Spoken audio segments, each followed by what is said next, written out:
Just a quick review of the GenetGo trigger thumb splint. You can use this for trigger thumb, of course. A lot of people are going to be using it for that, but there's a lot of other reasons why you could also use this splint.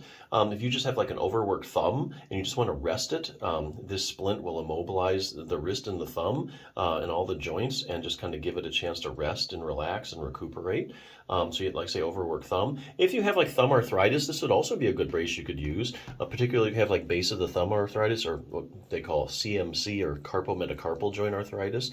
You could also use it for thumb arthritis too. So a lot of different uses. There's lots of these to choose from on the internet. So I'm going to go over a few of the features I really like about this the best. The first is that it has a breathable fabric. What good is a brace that does exactly what it's supposed to do, but you really can't wear it because it's hot? Especially in like the summer, if you're really going to wear this all the time, any length of time, you could get sweaty, and then the brace starts to smell, and then you're about washing it, that kind of stuff. So I really like that the fabric is breathable. It also has a built-in bendable aluminum splint along the side here to give you some additional stability there. Not only do you have the material that's wrapping around it giving you support, but you also got a little extra firm support along the side. And the other thing I really like about this is that it fits both the left or the right hand. So you don't have to worry about buying a left or a right, which is good because let's say you use it on your right hand for a while, right hand's feeling fine, later on down the road my left thumb's starting to bother me. Well, you don't have to buy a whole new brace for that. You can just pick the same one up and use it. So it's good it fits either the right or the left hand, which I really like.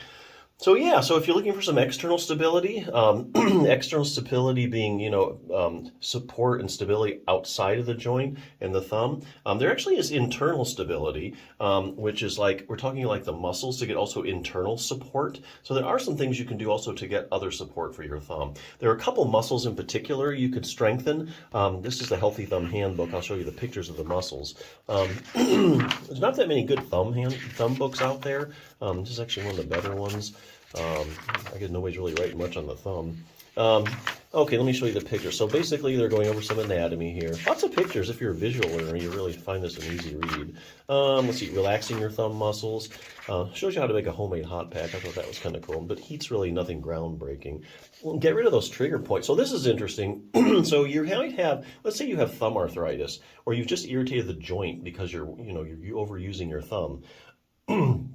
Well, basically, you could have pain coming from the joint, of course, but also if you have joint pain, a lot of times the muscles around the joint react to what's going on in the joint, and then they become irritable. And then you develop like these irritable spots called trigger points.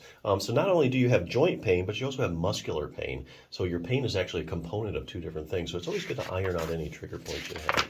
Just kind of an interesting tidbit there. If you do have base of the thumb arthritis, chances are your web space is getting tight, and you definitely need to stretch that out.